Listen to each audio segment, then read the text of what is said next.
back of the group, Robbie. Alexis Goujar, the youngest guy, not playing any games. No, just doing his thing in the break, just doing his turns, uninterested in the prizes because he's not out after the King of the Mountains jersey. He's not trying to collect sprint points. So just sitting tight, doing his work, hoping that the bunch goes and makes a mistake. He's not wasting any energy. Adam Yates, winner of the Tour of Turkey back in 2013, when he was a member of the Direct Energy team, or it was Europcar sponsored then, which part of the Vendée U system, which we just saw that little story on. So through that system, support there and onto their professional team, and now he's riding with Dimension Data, and he's in the Tour de France. He was also 18th in the recent Tour de Suisse, so he comes here with some very good form.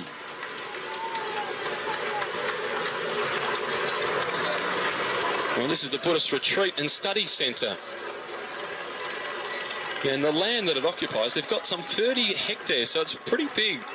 They've got 3 large temples and 3 statues of Buddha. Accommodation for monks. There's plenty of ponds with lotus flowers growing in the summer.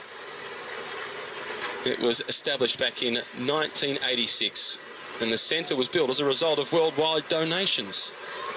So some peace and tranquility. We won't see that in the last couple of kilometres. There is no peace and tranquility when you're sprinting for a stage win at the Tour de France, Robbie. Sorry, Matt, I was just drifted away a little bit then. I was just so calm looking at those pictures. Of course you were. Nice to get a chance to be able to take a look at it and try and move into a relaxed mode. The peloton is still fairly relaxed. There's another one of the statues of Buddha in the centre of this temple, this retreat and study centre. And there's quite a few Buddhist temples throughout France, and a few of them in Paris as well. A message of peace. And can't we use that at the moment? Indeed. Well, there might not be too much peace across at Team Katusha, because Alexander Kristoff, who was 11th yesterday, he said, I should have done better. And his team sports director, Torsten Schmidt, agrees with him. And he said, today we'll try again. The pressure is on Kristoff's shoulders. The expectations are high. Nothing, he's the birthday boy too. Nothing like putting some pressure on your team leader. Well, if you're the team leader and you're getting paid accordingly, the team can expect performances. And if you say yourself, I should have done better, and it's an honest appraisal, then the team really should be able to go along with that and say, yes, you should have done better. Keep the pressure on the rider, because he'll have plenty more on himself, and he'll be really disappointed with his efforts so far, Alexander Kristoff. But this is a stage finish that suits him. Kristoff, a real mix of sprinter and classics rider. We've seen him win the Tour of Flanders. We've seen him win Tour de France stages a couple of years ago. And this is a finish, 500 metres at 5%, really dragging, really heavy. It's one that does suit the classics type fast men. So I have expected Kristoff to be up there today, just not quite sure he's got the form to take it to the likes of Greipel, Cav, Kittel, Sagan, and even at this moment, Brian Coquard, who had a good 3rd place yesterday. And he'll find a finish to his liking today as well. So they're getting on with the job in hand. They're just inside 40 kilometres to go. Can't see them staying away. Christophe Agneluto did it back in the year 2000, racing into Limoges, but the weather was not very nice. Heavy rain, and the peloton were huddled together for warmth. Yeah, I think as Jens Voigt mentioned to us, it really was a dramatic day when Agneluto won. That was a long time ago, and I think everybody kind of went to sleep because of the weather conditions. Here it's slightly different. These guys have never been given their advantage, and what has happened though, they've ridden steadily over the first 4 or 5 hours of this race, and now all of a sudden they've also picked up their tempo, because when we get the access to some of the dimension data that's being thrown at us, these guys are riding at 55 to 60 kilometres now. Talk about throwing down the gauntlet to the teams of the sprinters. Oh, look at the face on Irizar here at the back in that white Trek Segafredo jersey. Experience in the breakaway, because Irizar's got 5 tours under those wheels, and Andreas Schillinger, the German's, got 3. The other 2, Guger and Nazen, are in their first Tour de France, and they must be wondering what's hit them, I think, but they've not been afraid to go out and have a little dig today. Now looking at the lake here of the Vernia. This is really lovely countryside now. Of course, it's the home of the famous Raymond Poulidor. He was on the race. He was 80 in April. And he never wore the yellow jersey in the Tour de France, and for that very reason alone, because he was on the podium more times than anyone else. Bit of a problem here. It looks as though we've got a little cracker from Guga here, dropping back. And so Raymond Poulidor throughout his career. Well, forget about throughout his career, and nowadays, Phil, when his car drives through the villages, you can still hear people shouting, "Allez Poupou, allez Poupou," Yes. and Poupou was the nickname for the famous Raymond Poulidor. My image goes back into the 70s when he was still riding the Tour and was a star. He used to walk into the area by himself without his bike. He'd sit down on any park bench and he'd peel a grapefruit. And the elder people that knew him so well, I saw an old lady dressed in black reaching across the rails, just wanting to touch Raymond Poulidor. She's going, "Poupou, poupou, touche, touche." It's such a popular man. Well, I'll tell you another funny story about Raymond Poulidor, because in fact he's an Auvergnat, and they say that the Auvergnat region of France is where people are very, very careful with their money. And Raymond Poulidor, when he used to pay for his fuel at the gas station, he would only write it for 50 francs, and people never cashed the check because they wanted his signature.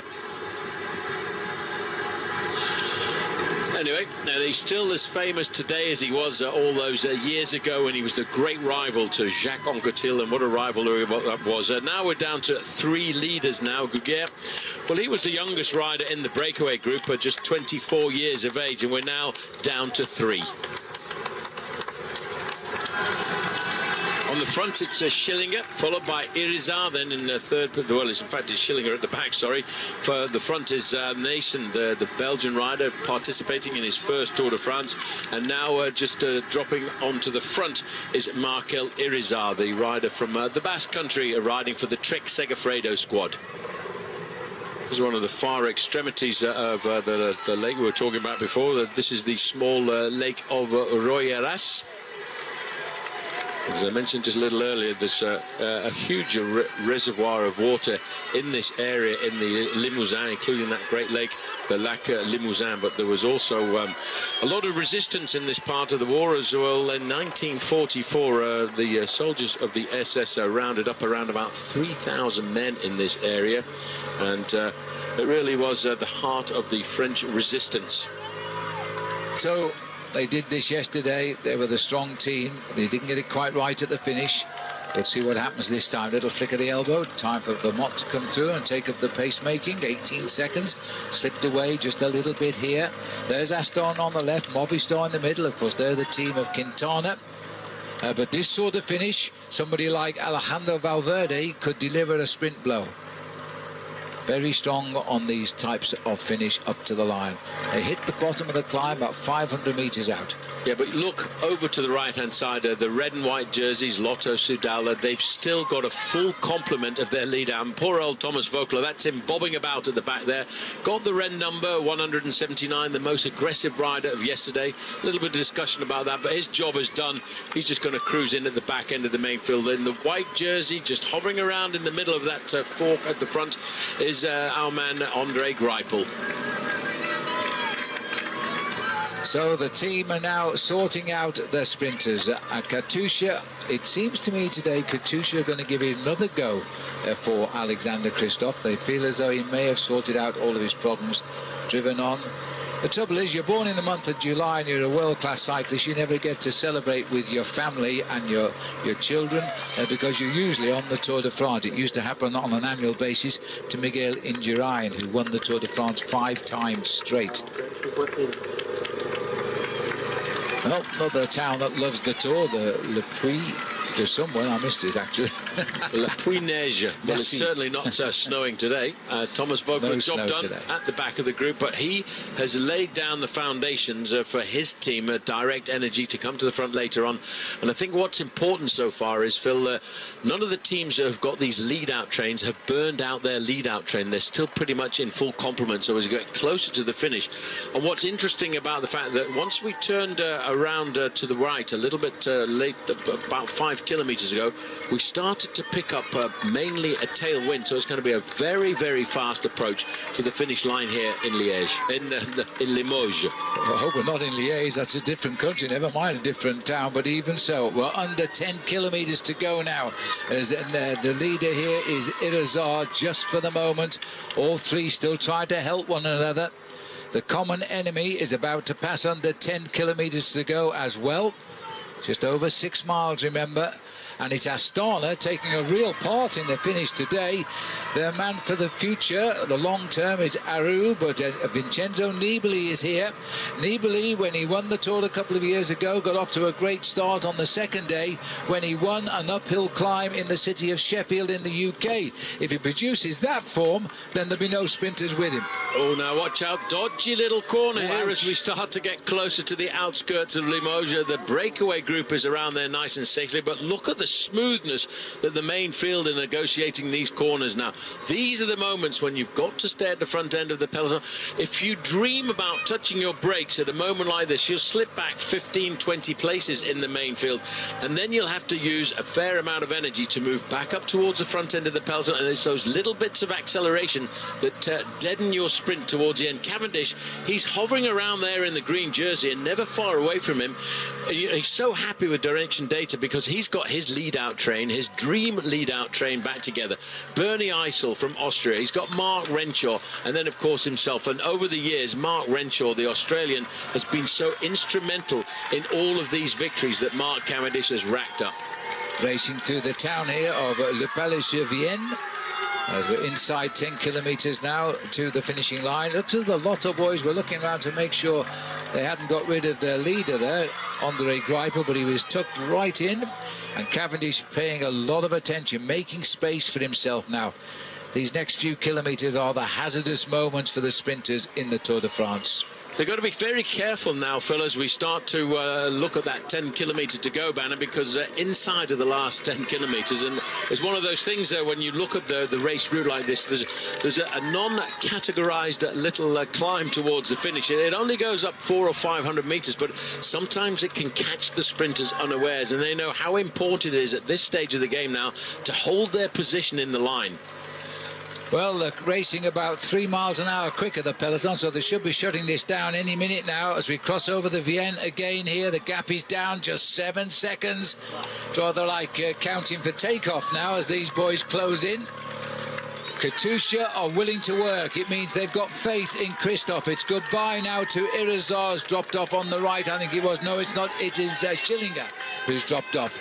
This is Nason on the front, followed by Irizar. Yeah, well, I'm sorry about that, Phil, but that really is prolonging the agony. This is the little incline I was telling you about, and as a sprinter, you've just got to hold on here, hold on to the position. You'll concentrate on the wheel of your lead-out man in front of you and hope that you go over the top of this climb without losing too many positions in the line. That is Irizar there in second position, all over his machine. If they look back now, they could probably see the breadth of the men in the main field, and now all of a sudden it's Lotto Soudal said, okay, now's the time to take control, and you see this little incline, the damage it's doing at the back. And it's Adam Hansen, the Queenslander. That's his job to start the ball rolling for the Lotto boys. There he is on the right of our picture, checking who's coming alongside him. And it looks to me as though Orica have got a keen interest here now for Michael Matthews as well. Not surprised by that.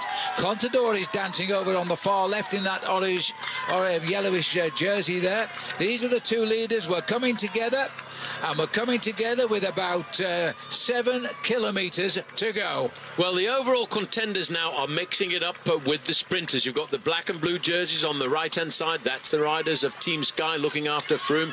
The AG2R rider in there, Romain Bardet. He's quite happy to be hovering around there. You know, Romain Bardet and Warren Barguil, the two young Frenchmen, they've been very attentive over these early stages. They've been finishing in the top 15. I think maybe a little bit of youthful enthusiasm, but still they're paying attention and not losing any time.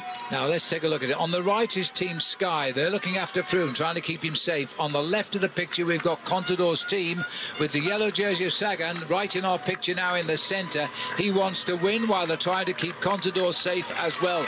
The Movistar team, dead centre dark blue, are looking after Nero Quintana, trying to keep him clean as well.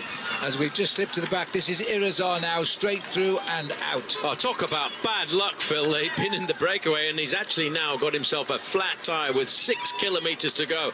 That is unlucky. It's very unlucky because he'll cost time, not that he's too worried about time. Limoges loves Le Tour. We know that. This is the 15th time we have been here. We've had the Grand Depart here on at least once occasion. There is the flat tyre. Another $120 down the pan. 6 kilometres to go. The teams are organised. There's a mixture once again of teams for the overall, wanting to stay out of trouble, teams of the sprinters wanting to get in there, mix it and win the day.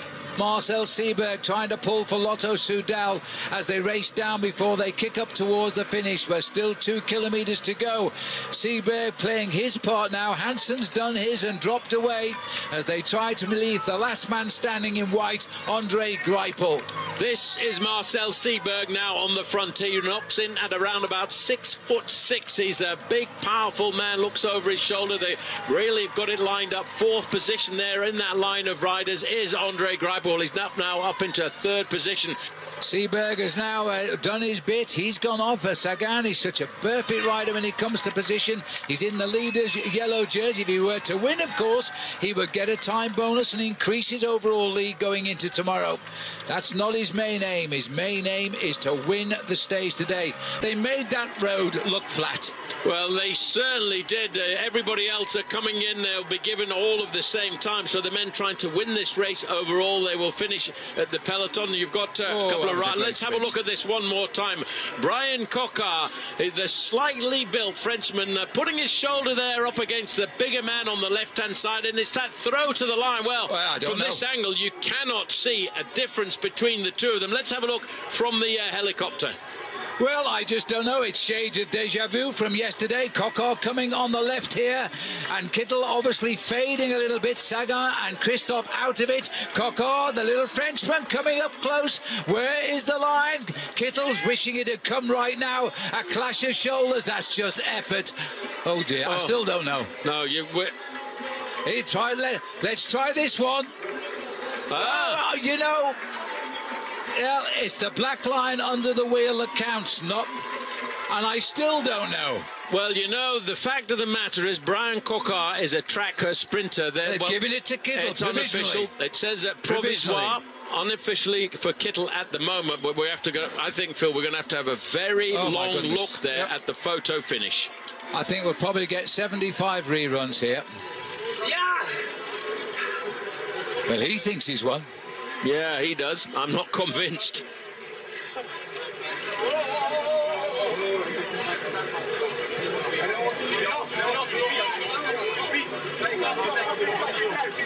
Marcel Kittel, 8 times a stage winner. Is it 9? We have another go. See if we can work it out this time. Coquard was coming from a long way down. This hill suited him. Kept his effort right until the end. So difficult to see. It is where the black line goes under the wheel.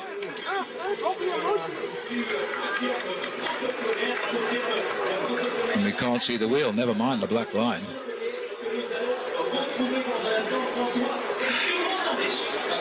Well, it is desperate because it might be shaded by well, look at that. That is official. And there it is. It is as close as it was yesterday. The Frenchman was 3rd yesterday, and he's 2nd today.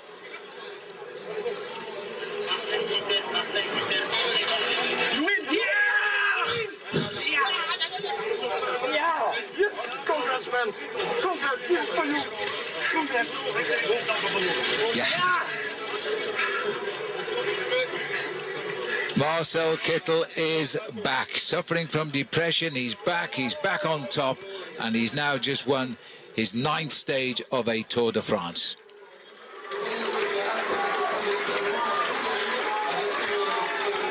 What a battle, though, Phil, and it's that lunge for the line, and there is only centimetres, less than an inch, I would say, at the end of the day.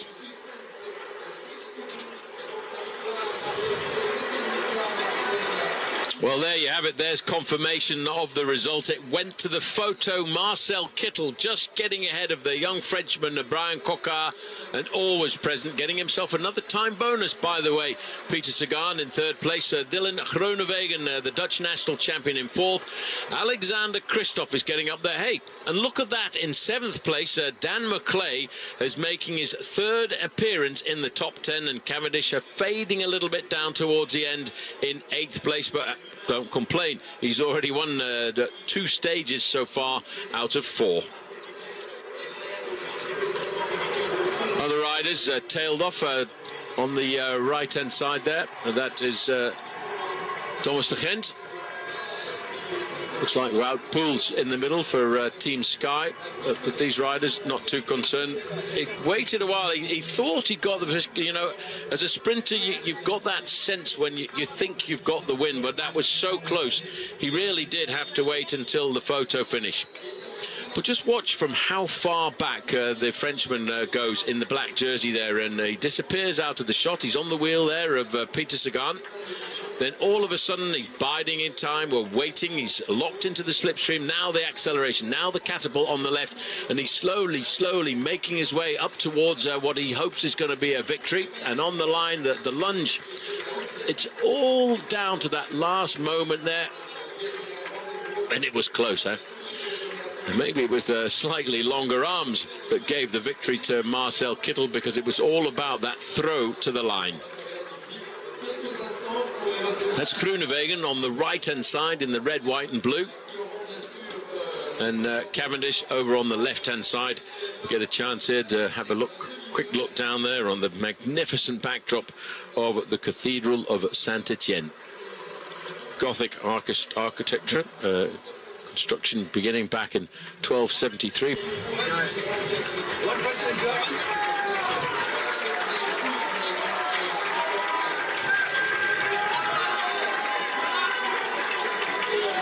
Well, there we are, the confirmation of the points competition. Peter Sagan has now taken the lead back off Mark Cavendish in the points competition, and Cavendish drops to second place. Kittel is into third, and Greipel into fourth there.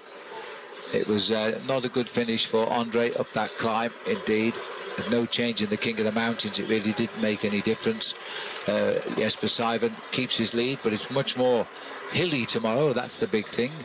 This has been some of the best sprinting I think we've seen in the Tour de France, and I couldn't stand to look at the screen in those last 2 kilometres. It looked so dangerous. It was very dangerous, very fast, and at the end of the day, as we mentioned, Phil, it was a question of biding your time, waiting for the last moment.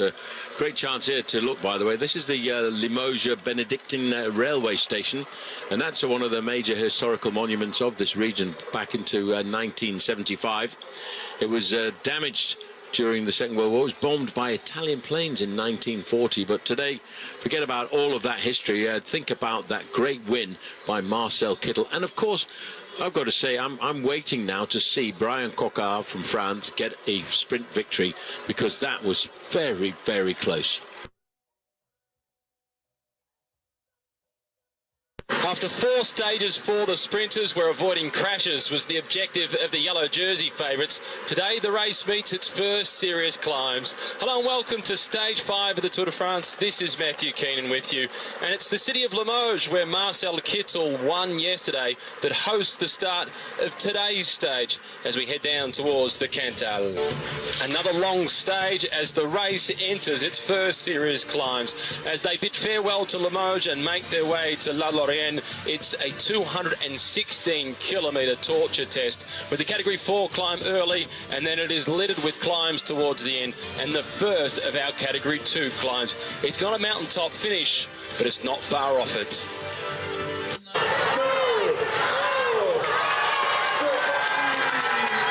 It was a day of celebration yesterday in Limoges for Marcel Kittel. This afternoon, as the race got underway, the peloton was celebrating the fact that the sun was out. These are the best weather conditions that we've had so far in this year's race. Forecast for the low 20s, around about 21, 22 degrees, the expected top. The Flag dropping at kilometre 0. An attack early, and this time from the Fortunato Vital concept team, which are regulars to try and go on the move. But it was all brought back together by the first climb, and it was Jesper Sturven out to try and defend his lead, who collected the 1 point on offer. The smallest climb of the day, a Category 1 climb. Break of 9 formed not too long after that, and the break of 9 have now split, 3 going clear with 6 chasers. This is Andre Grivko in the turquoise colours of Astana. Thomas de Gent now goes through in the red and black of Lotto Soudal, and in the red and black, but on the white bike from BMC, is Greg van Avermaet.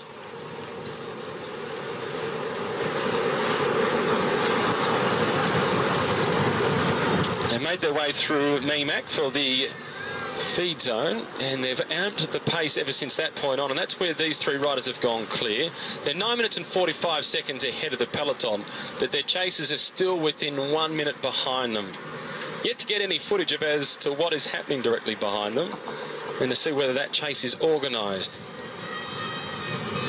In amongst the chasing group, Rafael Majka is there, who's won 3 stages, all of them in the mountains, in his 2 appearances at the Tour de France. Here are the chasers. This is Cyril Gutsch at the back of the group from AG Tour Le Mondial. A teammate of one of the stage favourites today, one of the local heroes, Romain Bardet, AG Tour Le Mondial, with a clear plan.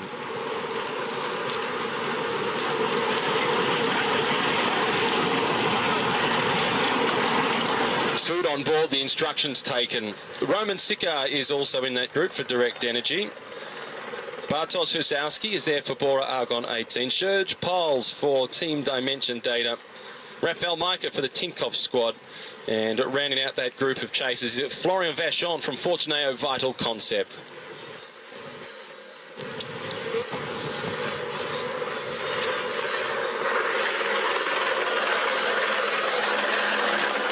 Some beautiful forested areas throughout today's stage that we'll get a chance to take a look at. And this is just one prime example.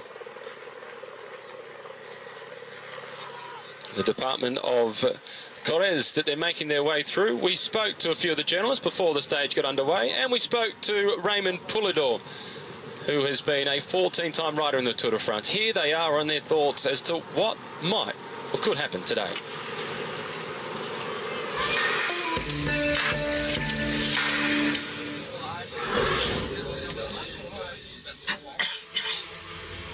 It's a stage that can break your legs. There's no flat roads. I don't see Froome, Quintana, Pinot, Bardet going on the attack. I think they'll mark each other.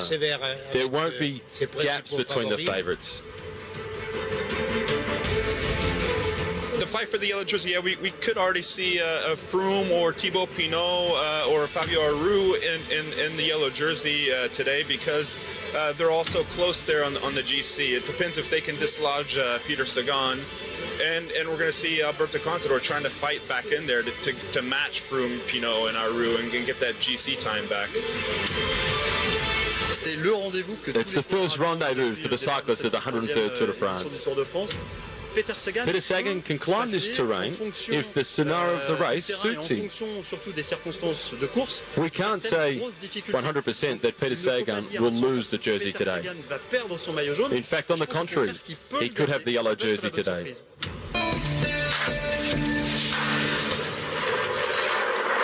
So they're the thoughts of some of the people following the race as to what to expect today. And one of the main talking topics in the lead up to today's stage has been the condition of Contador. Coming into the race, before things got underway on stage 1, it was pretty clear he was a genuine contender. But with that crash that he had on stage 1, you can't help but think sleep wouldn't have been good for the past few nights. He conceded a few seconds on stage 2 after yet another crash. And we'll learn a little bit more about Alberto Contador today, because this is a difficult stage.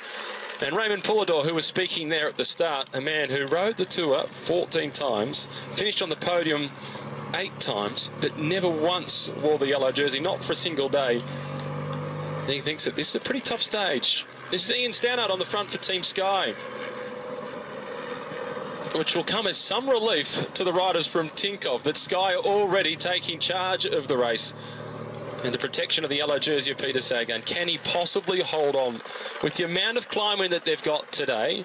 If it was any normal rider for the flatland spring classics like Flanders or Paris-Roubaix, or a man that we talk about as winning the green jersey, you'd say no.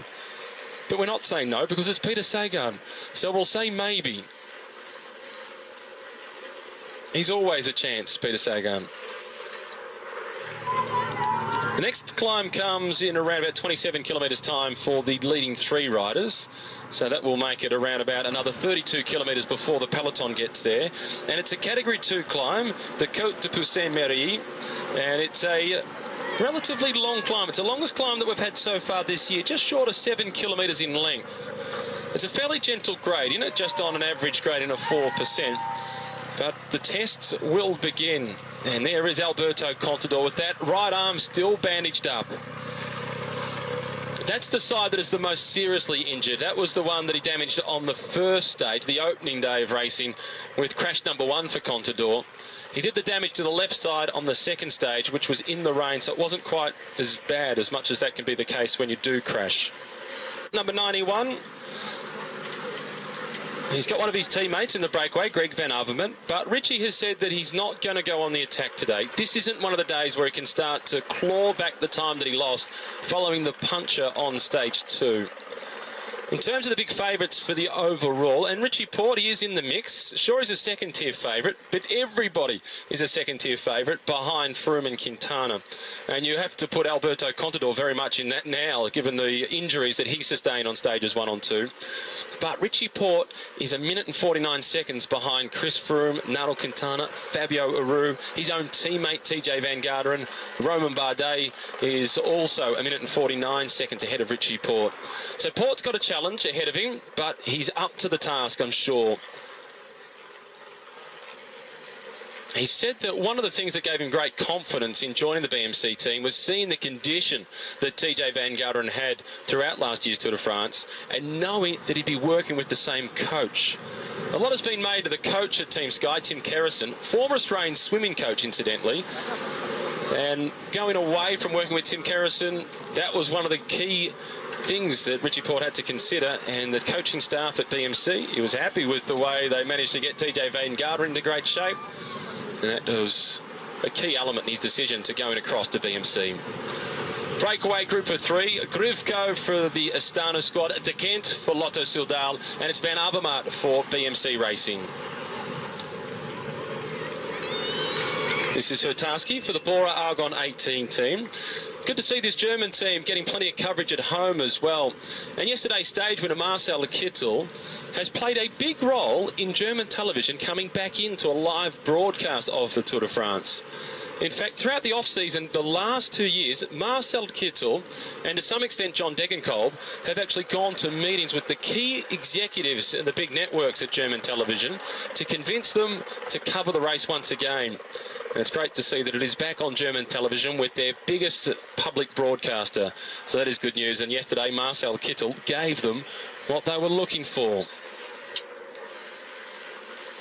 Now, the group's stuck in the middle, now drifting further out to 1 minute and 54 seconds.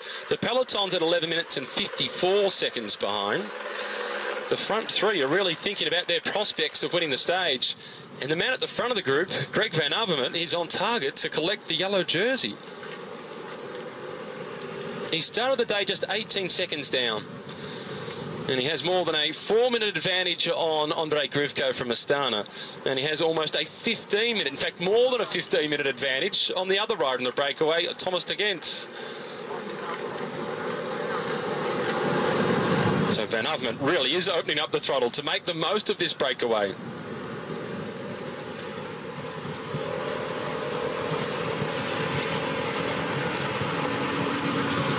They're taking time on this group of 6, but it's not as if they're disorganised.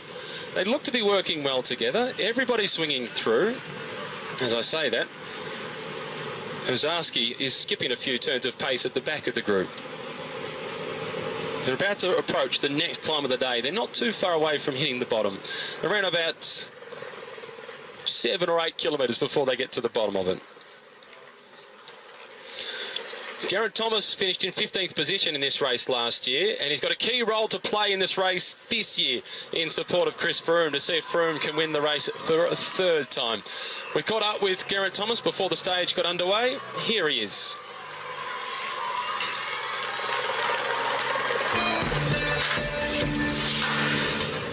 Yeah, for sure. It's going to be all-out attacks at the start. You know, stage up for grabs, maybe the yellow jersey change. It's going to be certainly a hard day. First bit of heat as well. And yeah, like you say, the final is there's a lot of climbing as well. So it's certainly going to be a tough day. Maybe not like a true mountain stage, but it'll still be a big, I think a select sort of 10, 15 guys, you know, sort of. And for sure, a few late attacks from, you know, guys maybe, you know, fighting for that top 10 sort of position, so still dangerous for GC, so I think a lot can happen today.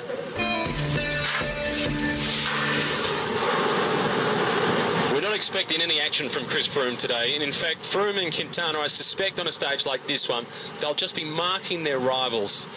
And particularly given they may not be in a position to fight for the stage victory, it's going to reduce their aggression even more so. Riding for Lotto Soudal and just aiming for the stage victory. Van Avermaet is the man in the middle, and he's the best placed overall, just 18 seconds down on the yellow jersey. And Grivko at the back, a 5-time Ukrainian national time trial champion. So there's plenty of horsepower at the front. We've spoken about Thomas de Gendt a few times, actually, that we saw him doing a lot of work for Andre Greipel trying to set it up, and the conversation we had is when you get a breakaway with Thomas de Gendt, you think, fantastic, I'm in a move with Thomas. They normally work. The next moment you're thinking, it's no good being in a breakaway with Thomas de Gendt because when he gets in a move, he normally wins. But those three out in front are fairly evenly matched.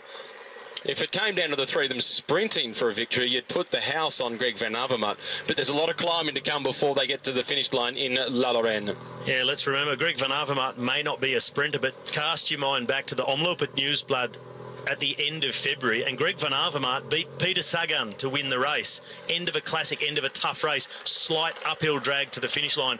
But Greg is very quick, and back in the day when we were teammates at Lotto, he used to lead out the sprint. And he's very fast.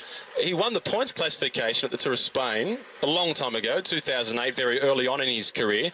And he won a stage of the Tour de France last year in a photo finish, slightly uphill, ahead of Peter Sagan. He's super quick. So the other two will be doing their utmost to get rid of him. Now, looking at these beautiful pictures, Matt, of the scenery, this is the type of thing that I never really noticed when I was riding the Tour de France. It was only afterwards that I would watch some footage and then see and realise where we were. And I always thought, must be nice to go back and visit and just cruise along on the bike and then stop in. And when it gets a bit too warm, just jump in one of those lakes or jump into one of those rivers. I even thought it during the Tour de France a few times when it's really, really hot down south. You got those creeks bubbling alongside the road. And I was suffering so bad, I thought I'd just love to stop for a bit, have a dip in the water, and then just lay down on the grass, have a little nana nap, a bit of an Arvo snooze. But there was always a time limit they gave me to get to the finish, so I never got to actually go and do it. But it was always so appetising, always jealous of people who were in the water when I was out there racing on a hot day. It just looks so much more inviting. And look at this peloton. They're strung out in single file, and the first three, the leaders, are still going away from them. And that's the reason that you don't have much time to even take a glance at the scenery around you because you're concentrating on the wheel in front of you. These guys are really moving around 50k an hour, all strung out. So no time to look at the side because if you clip a wheel, you'll end up looking like Alberto Contador at the moment, covered in bandages. Now, I'm not saying he looked around and clipped the wheel, just lost his front wheel in that right-hand corner on day one. But you pay for it for a long time. I guess on the upside, if you crash on day one of the Tour de France, by the time it finishes in Paris, there's almost nothing left of the injuries. It's hard to tell that someone's actually been injured and had skin off. It's just a little bit pink still, but pretty much healed in the space of 3 weeks. But there's the fatigue in the process of trying to recover. It's interesting to see the different team tactics today. Fabio Aru, who's one of the dark horses, one of the outsiders for a spot on the podium at this year's race, he's got a teammate in the breakaway. That's Andre Grivko's in the leading three. Contador, who we've spoken about a lot, he's won the race twice. He's got a teammate in the breakaway, Rafael Majka. Team Sky have chosen a different tactic. Leave everybody surrounding Chris Froome. which for Team Sky I think is a good move. There's no point them putting a rider in the breakaway. Yesterday we saw some great team tactics by Direct Energy. I just want to go back to yesterday's stage momentarily with Brian Cockard. He said that yesterday was very disappointed, but now he knows he can go with the very best, so he's got some confidence. But as for their team tactics, he said he knew that Sylvain Chavanel, the most experienced guy on their team, wanted to go on the breakaway because the race went through his home village and he wanted to show himself in front of his family. But Cockard in the team meeting said, no, Sylvain, I need you. So Chavanel said, okay, you need me, I believe in you, and they worked for him to try and get the win. And Chavanel did not hesitate. That was good team tactics, completely dedicated to just one man.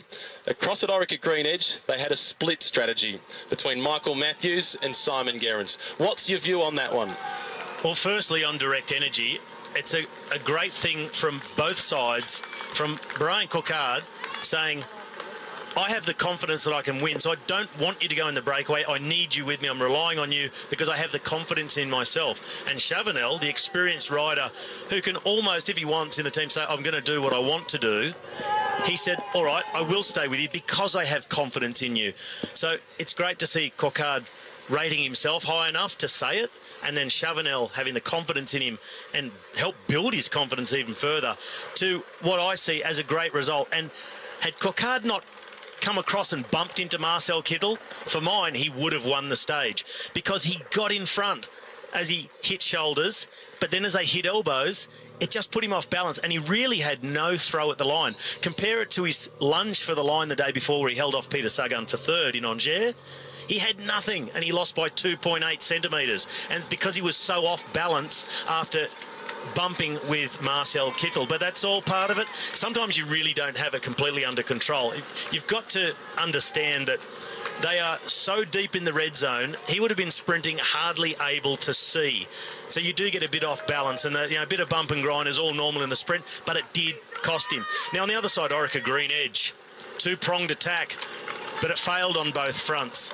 We saw Matthews doing his own thing, Impey leading out Gerrans, and now Matthew White said the idea was for Gerrans and Impey to go long, try and make it a really long, dragged-out, tough sprint, but they couldn't get out. They were blocked in, so they didn't get to go early. If you've got a plan to go early, you make sure you can get out. You make sure you've got room. You've got to manoeuvre yourself into a position where maybe Impey's catching a bit more wind for longer, but make sure you can get out. You don't get closed in. In the end, Matthews tried to go in the sprint, but started to fade, and in the end, crash. So let's see what's going on here first. There is Daryl Impey from the Orica Bike Exchange team, just collecting a fresh bitten. That's from the birthday boy, Christopher Juhl Jensen. And it is the Direct Energy team that have been caught up in this little incident. Also Jasper Stovin there in the mountains classification jersey, a couple of riders from Lampre, and one of the riders, I think might be Robert Wagner there from Lotto NL Jumbo, Arashiro there. And that was Chavanel that was involved in that fall, the man that we were just talking about. Arashiro getting the bike organised here. We wait to see whether it's Rui Costa. No, it's not Rui Costa that is with them. It's Louis Mainkeys. And this young South African, he is a genuine chance for a top 10 finish in this race. A genuine chance. So that's why the Lamprey riders were waiting. The leaders, it is Van Avermaet at the front, followed by Grivko, and then De Gent. 3 kilometres to the sprint. 1 kilometre to the King of the Mountains prize. That's not fair, is it, Robbie? Ouch. I think it's just going to be a long, draining day for the 6 chasers because they won't see these 3 riders back again. Once you let Thomas De Gent go, it takes an almighty chase to bring him back, and I just don't think the firepower is there behind Greg Van Avermaet. He's rolled up the sleeves. Literally. Summer has arrived. 1 kilometre to the sprint. Grivko back with the team car. I wonder if Alexander Vinokurov is in the team car, because when they went over this climb in 2011, they went the opposite direction. So down the way that they've just came up. And Vinokurov crashed out of the race that year. Jürgen Vandenbroek went off the side of the road with him, and he crashed out of the race. And there's a little bit of graffiti on the corner where Alexander Vinokurov crashed, and it just says, Vino out, and points to the corner. And that was the crash where he hit a large boulder and broke his pelvis. He did. I think, by memory, he walked back up to the side of the road. And then collapsed. For all the criticism, and it's justified. Whatever you say about Vino, okay, justified, but hard as nails. He was tough. This is the intermediate sprint, and it looks as if Thomas de Gent wants to collect the intermediate prize once again. And Grivko sitting at the back, thinking about the small time bonus perhaps. Van Avermaet wants the time bonus. He's 18 seconds away from the yellow jersey. A 3-second time bonus for the first rider across. 2 seconds for the second rider, 1 second for third place. And every second could count for Greg Van Avermaet to get the yellow jersey by the close of play this afternoon. Van Avermaet across. Don't worry about the 20 points for green. It's a 3-second time bonus that he wants the most. He's only 15 seconds away from the yellow jersey by comparison to how it listed this morning, but he's 14 minutes and 18 seconds further up the road. He's on target. I don't think he has to worry about the 3 seconds. It's a token thing. Yeah, I'm just getting some extra time. But so far in front, I don't see them losing more than 8 minutes of that lead. Probably will be about halved by the time they get to the finish. I tend to agree. There's nothing to gain from the GC riders by chasing it down to try and really narrow it down to 2 or 3 or 4 minutes. They'll be looking at each other. It's the first test for the climbers and the general classification contenders. They'll be looking at each other, looking for signs.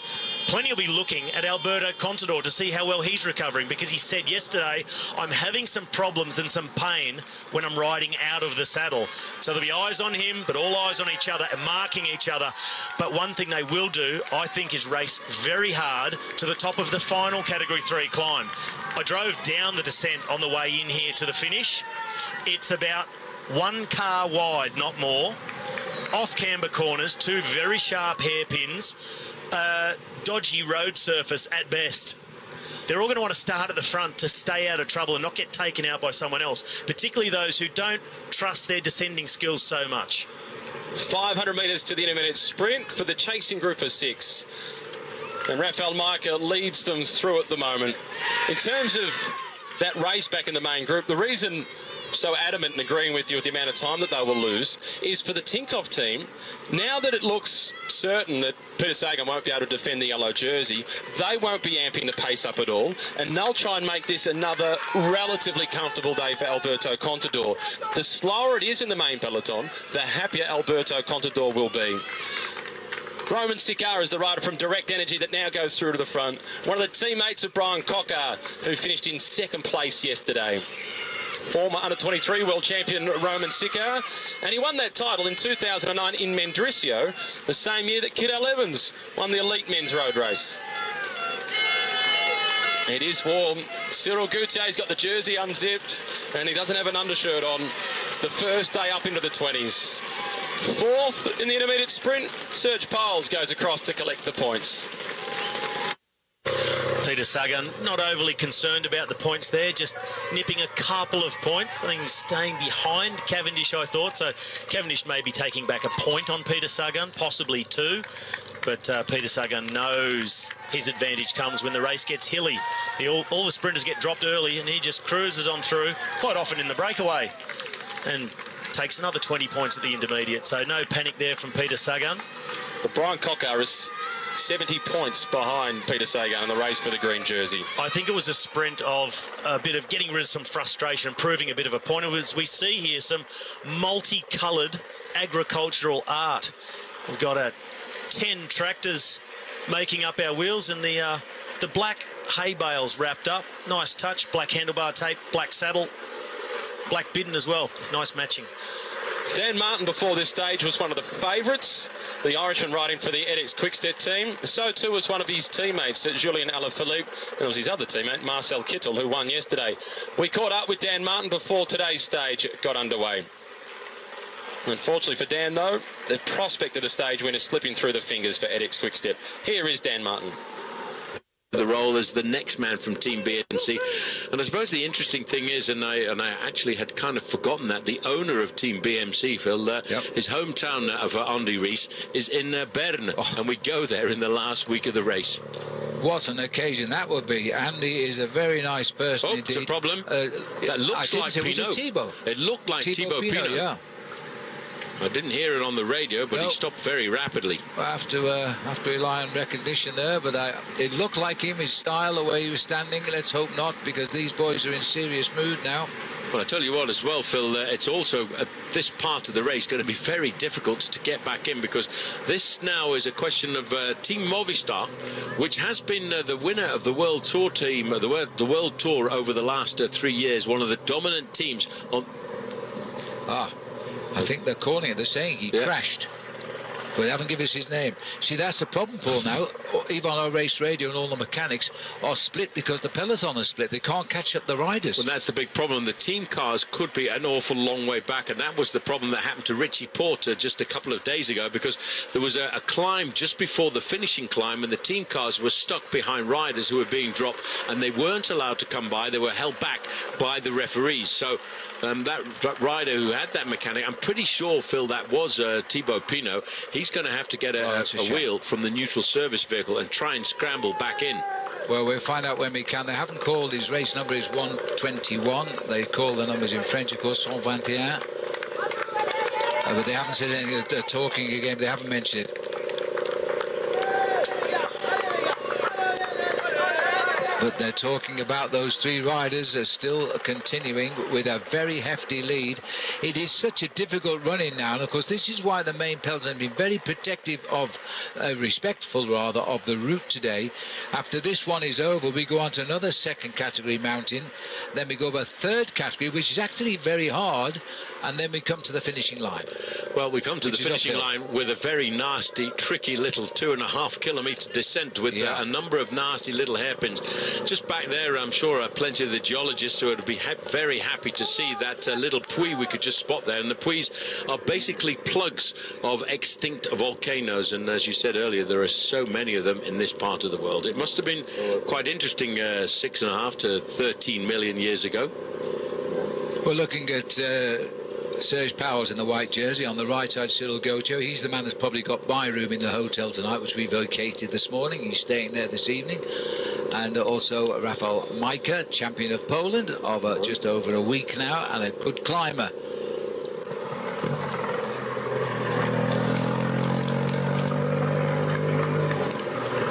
Well, again, here we go. We're looking here at Team Movistar, and it was a tough choice this year because they were looking for one of their men for the flatlands, Alex Dowsett, and unfortunately for him, it was right down to the last minute. Oh, Andre Grivko now in that Astana jersey. He's finding this gradient just a little bit too much. This is, as I said, the steepest part of the climb, the Puy-Marie. Oh, that hurts. He's a great time trialist. He's been 4 times champion of the Ukraine in the individual time trial, but here he really has paid for the effort of being in this group. So as I mentioned, this is the steep part. We're looking at 11.3, 11.9, 11.9% for the final 3 kilometres. A little bit further back, just sitting at the back end of the group all the time. And I have a feeling that the man we're looking at there, Daniel Tekla-Heimer, he's conserving energy to hopefully do something a little bit further down the road once we get into the mountains. Benavermaet on the left-hand side. He's not one of the great climbers, but I just think that the form that he's got this year coming into the Tour de France, slipping away now, Fabian Cancellara riding his last Tour de France. Well, it looks like 1 or 2 more are in difficulty now at the back. Steve Cummings, 104, has gone with Daniel Tekla-Heimer, also Fabian Cancellara losing ground too. We're getting up into the heavens up here now. This is the highest point at this pass as we climb up to the top of the Puy-Marie. The next one that we climb is a little bit sharper, but doesn't go quite as high. Now, the problem is the last 3 kilometres are where this climber really becomes its worst at average gradients, averaging there between 11.5 and 12%. It really is quite a beast of a climb. They're narrow roads as well, and once you get over the top of this, you've got a pretty tricky descent down into the outskirts of the final climb of the day, the Col de Pertus, which is ranked also at 2nd category. So goodbye Andre Grivko now. These 2 riders left free to fly for a jersey each in the Tour de France tonight. Polka dot for de Gent, yellow for Van Avermaet. Be a first for both of them. Yep, it will, and there's a big number of riders, though, Phil, now starting to pay the pressure of the tempo that is being dictated in the main field by Team Movistar. One by one, plenty of riders moving away. Just spotted Ian Stannard, one of the riders from Team Sky. He's not one of the great climbers. He's one of the riders who's expected to do the pacemaking on the flat. But even now in the group in the middle, a lot of riders starting to get eliminated. We're now down to 4 chasers, while the 3 leaders are a kilometre away from the 2 leaders are a kilometre away from the summit. Yeah, Sikar, Vachon, the last 2 riders we saw there being dropped by that chase group. This just shows you the pressure here. And remember, this is the first time the Tour's encountered the climbs this year. And their legs do strange things. Tony Gallopin, we fancied him today. He's also being dropped from the group right now. Well, it's just the indication. I think I just spotted Adam Hansen. Yeah, that's Adam Hansen as well, slipping away. This is kind of a reference, Phil, for us to understand how difficult and how great a job Movistar are doing. I think we're going to see a massive battle. Let's not forget, we're not even at the end of the first week of the Tour de France. There's 3 weeks of racing to go, and everybody's said it's all about the final week. These 2 there just going off the back for Cannondale, Drapak, and the USA as they continue to slip away here. Thomas Vauclair also going backwards now, saving themselves for another day. Tom Dumoulin. Yeah, now that's a surprise. A lot of people were saying maybe this could be the day for Tom Dumoulin, but look at the crowd here at the top of this climb.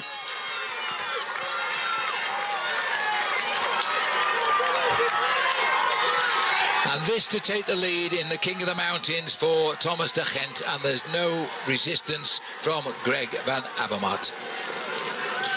Well, now, Phil, they've gone over the top of the climb, and as we've seen on the ascent up here, well, this is what it was like on the ascent. Narrow roads. It's a very tricky, difficult descent as we start to go down the other side with 1 or 2 nasty little corners. And, of course, bear in mind that we got reports a little bit earlier on from Steve Perino, who's on the motorbike, that the roads are melting, and we know what happens when that happens. It makes it very tricky around the corners. Now this is serious stuff from Movistar. Now there's Nairo Quintana himself on the left side of our picture. Over on the right-hand side are 2 riders riding together, the 2 leaders of Team BMC. Well, all of a sudden the overall leader, Peter Sagan, in difficulty. Yes, these hills were too steep for Peter. He's no inspiration now because he knows the yellow is off his shoulders tonight. But we'll be talking about him all the way to Paris, but not today. Well, a lot of people have questioned why do you think that Peter Sagan does not know his limits in the sport. Well, over the last few years, he's bulked up quite a lot. He's become extremely powerful in the sprint. He's a punchy rider. But I always wonder in the back of my mind, Phil, if he slimmed off for 5 or 6 kilos, could he actually be a Tour de France contender? But for him, I think he just enjoys his life and enjoys his racing too much. This is Nibali here. Wow.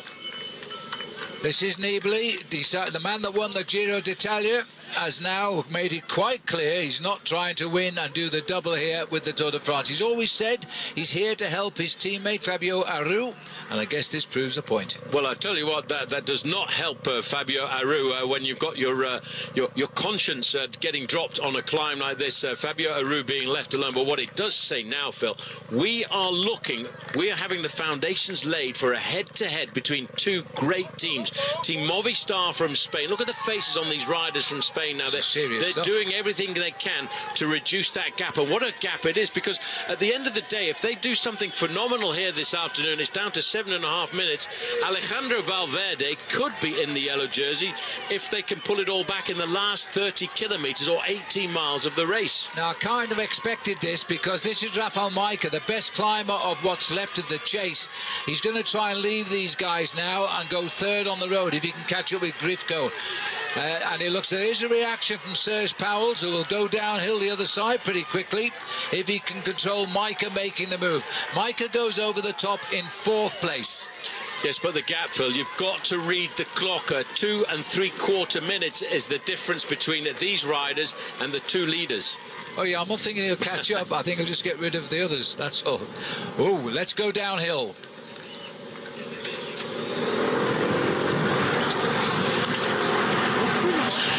Yes, now, when I talk about a technical descent, that's what the riders are lining themselves up for. Well, now, all of a sudden, the man who has been the animator of the opening 4 stages of the Tour de France, here he is, Peter Sagan. He has been undefeated since he started riding the Tour de France when it comes to winning the green jersey points competition. And his first Tour de France, well, that went right the way back to 2012. And ever since then, all the way through, he's been the winner on the Champs-Élysées of the green jersey points competition.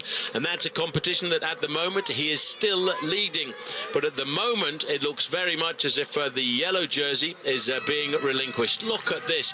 This, in fact, is already putting a little bit of a signal down to Team Sky saying, hey, we are here for Nairo Quintana. We will do everything we can. But it's nice to see Richie Porte, you know, everybody was concerned that Richie Porte would no longer be the dual leader of Team BMC. But you've got to be sensible about this. You know, it's only the first week of the Tour de France, and Richie Porte, yes, he lost 1 3/4 minutes, but all of a sudden, with a ride like this today, he's going to start to climb right up again in the overall classification. And that's what he wants, to boost his morale. Richie does get a little bit affected by situations out there on the road, and he has to be brought round to think positive, because there's no doubt about his talent, the boy from Tasmania. And he's going to feel pretty strong today. Frank Schleck, as we just heard him on the radio, just passing through our picture, has now been dropped from the group. Kirienka's just gone for Sky. Oh, it's hurting a lot of riders now. Yeah, but what's maybe more important is Team Movistar are hurting Team Sky at a point like this. Look at this, another rider from Team Sky slipping up, Mikel Landa. I'm surprised at that, Paul. Well, this is like a psychological slap in the face from Team Movistar. They are proving why we've always talked about, Phil, we've talked about them going back to the days of Pedro Delgado, Miguel Indurain as being the team for the mountains. And they know that the last week of this Tour de France is all about mountains. Today, the Tour de France has changed its face for the first time since we started the event. The leaders are testing each other. They're going to have to play subservient to a new leader tonight. And we're seeing Sepulveda's just gone. The rider was disqualified last year, but he's a very talented rider. And he really wasn't trying to cheat. He didn't see anything wrong with the situation. He's an Argentinian. Sky are living with their leaders. TJ Vanguard and BMC are still there. It's going to be very decisive. Every second counts, and there's 2 more climbs to come before we climb up to the finish. Thank you very much for reminding me of that there are still 2 climbs to go, but there's also a dodgy, tricky descent there. Number 1, 2, and there's a little acceleration, little dig at the top here. I just saw Adam Yates too, the Orica Bike Exchange rider, look to be hanging on at the back. Well, sorry about the excitement there. It wasn't an acceleration. Richie Porte saw somebody at the side of the road. He, more than anybody else, knows how important it is to eat at times like this. In fact, when he was riding for Team Sky a couple of years ago, Alaphilippe also struggling here. As I mentioned a little earlier, this is the first time that the Tour de France has had heat. We're creeping up to around about 30 degrees Celsius. Over the top of the climb, it would be a bit cooler there. You can just see. That's Adam Yates just towards the back end of the group. He's starting to pay as well for a little bit of the pain in this leading group, but there's not many riders left. Heading up the mountain now, and it's Movistar has hurt so many riders in this race now. The gap is inside 7 minutes, 15 miles, 24 kilometers to go. They can't catch those leaders, can they? Well, I'll tell you one thing, Phil, as we go over, it's all of a sudden come from 15 minutes, Phil, around about 10 kilometres ago, down to 7 minutes. Bear in mind, just having a quick look over the top of the helmet there, that's Peter Sagan. You can see he's not enjoyed this mountain, one mountain too far. But, I mean, you've got to imagine, he's a big guy. He's almost 6 foot. And you look at the way he's built. He's built almost built like a boxer. This is power we're looking at, and that's the disadvantage he has. He's dragging those extra pounds over the top of this mountain. But it tells us how much effort this man has put in to keeping that yellow jersey. He'll remain as popular as ever. First 4 riders behind those 2 leaders. Micah has been joined by 3 others after the climb.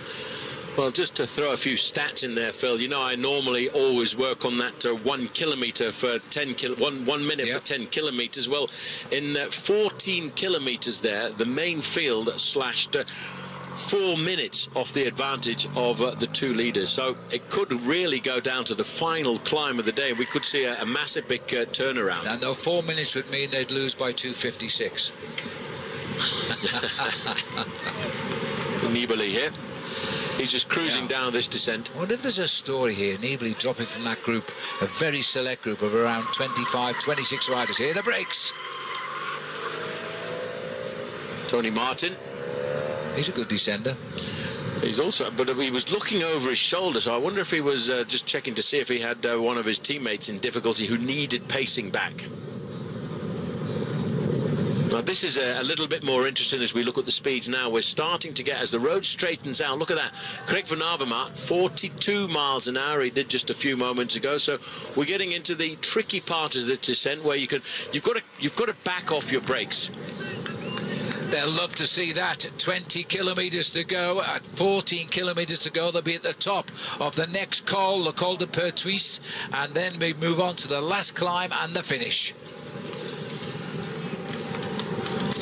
So the two leaders, they now know that they've got one more climb.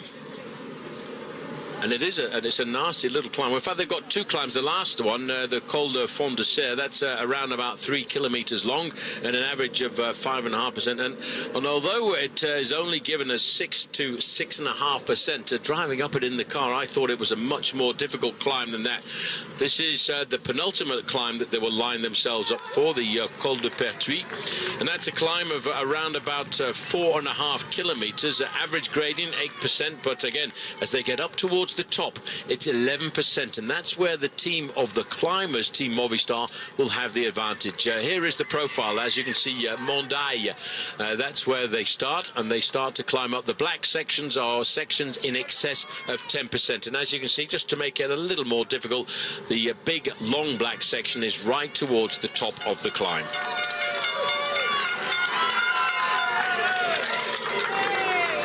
The four men in no man's land. The last time check we got to them was around about 3 minutes behind the two leaders. De Gent doing a great operation here this afternoon. He's got himself a lot of points in the King of the Mountains competition. Now here is the start of the next climb of the day. The penultimate climb for these riders, the Col de Pertuis. Contador has rejoined the main group, which is stretched to about 27 riders now, but he looks the way he's steering his bike down the mountains. He's suffering from the pain on his right side. Remember, in 2 days he fell twice on that same side of his body. Let's hope he's okay. These are the four chasers now. In front there are 3 riders in groups of 2 and 1. As far as I know, Grifko is lost in no man's land. We've run out of cameras now to show you all the pictures. Listen to the crowd.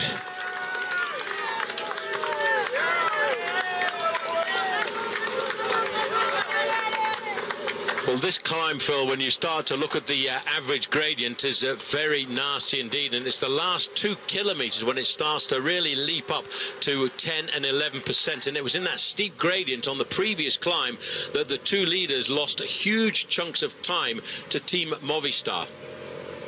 It's a long time since we've commentated on 2 Belgian cyclists in the front of a stage of the Tour de France. I don't mean that in any disrespectful way. Eddy Merckx spoilt it for the Belgian folk when he dominated the Tour de France, winning it 5 times. And then we had the great climbing prowess of Lucien Van Impe.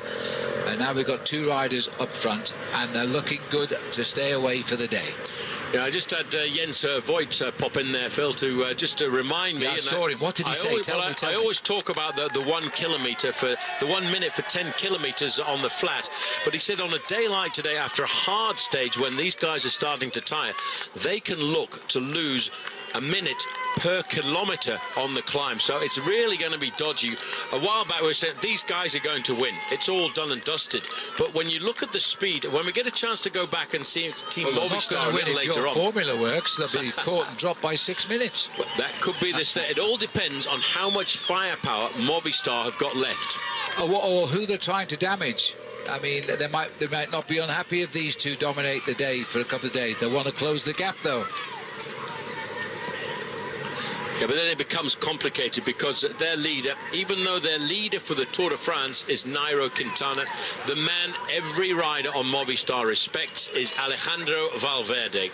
He said that he's just going to help Quintana do as best as he can in this race. But for Valverde, there's a chance of a stage victory today. It's an ideal stage victory for Alejandro Valverde. And let's not forget, the other day when we went up towards Cherbourg at the end of stage 2, he was looking for the victory.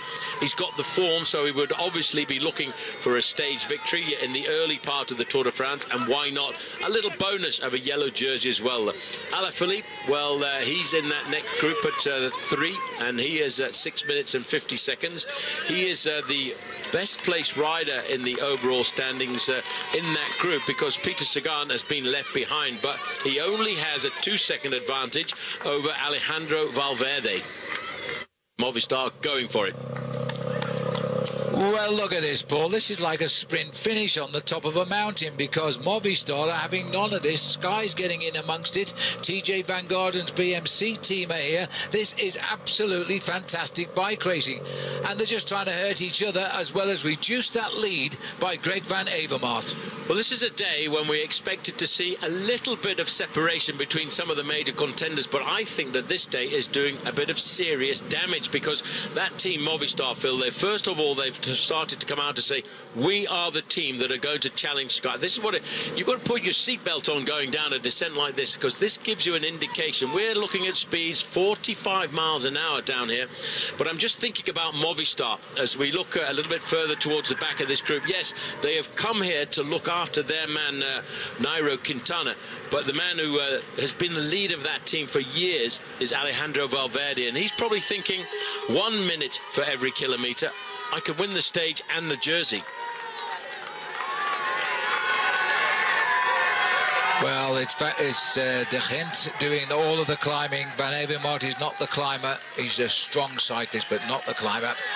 And just to prove me totally wrong, he's just attacked. Can you believe that? He's going to test De Gent here and try and go. He needs to get away, I suppose. He feels that way. If he gets to the top of the climb, De Gent will still lead in the mountains, but there's still one smaller climb to come before the finish. Well, no love lost between the two Belgians. Well, I did tell you, Phil, that coming into this race, we're looking at a man who broke his collarbone in the Tour of Flanders earlier in the year. Watch this move here. He could feel at this point, you know, you have an instinct sometime as a professional rider that you feel the moments to attack. He knows there's 17 kilometres, 10 miles to go to the finish, and now he's made his move. And he attacked in front of the home flag of Flanders there, that black line on a yellow background. Now it's up to Thomas De Gent. He'll have to take a few risks on the way down. We've got some very, very dodgy descents to come here.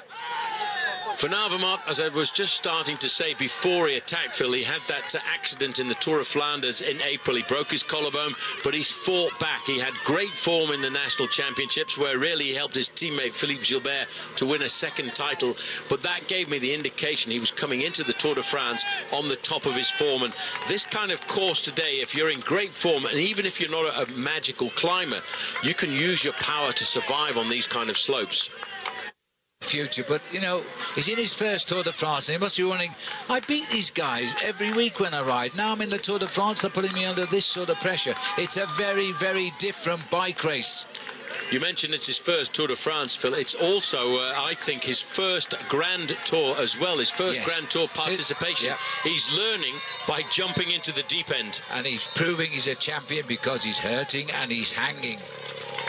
You know, Contador on the back there, Paul. You see him dancing around on those pedals there, the Tinkoff team. He's hurting. There's Dan Martin over on the left-hand side in the blue and black jersey of Ethics Quickstep. What a changed rider he seems to be now that he's switched across to this team Ethics Quickstep, which we've always regarded as being one of the top teams in the world. Daniel Moreno is the rider from Movistar at the back. He's been working hard, but now he's been put back in his place there. Having a quick shower alongside him was Adam Yates as well. Orica Bike Exchange. This is the maximum gradient, 11% for this ride. Oh, it's hurting, but he's just going to see yellow. Look, the gap is just come inside 6 minutes. There's only 9 miles left to ride, 15 kilometres, and here he comes now. He could have the double here as he's building more points. Maximum points over the top, 5 for him.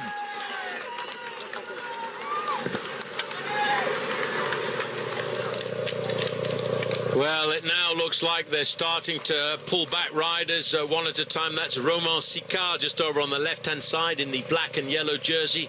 He was in that early group of 9 riders. And isn't it funny how a few moments ago it looked as if Movistar were all in control. But now, once it's come to the crucial part of this stage, they've mustered the troops for Team Sky, and they are now dominating the pacemaking behind the leader.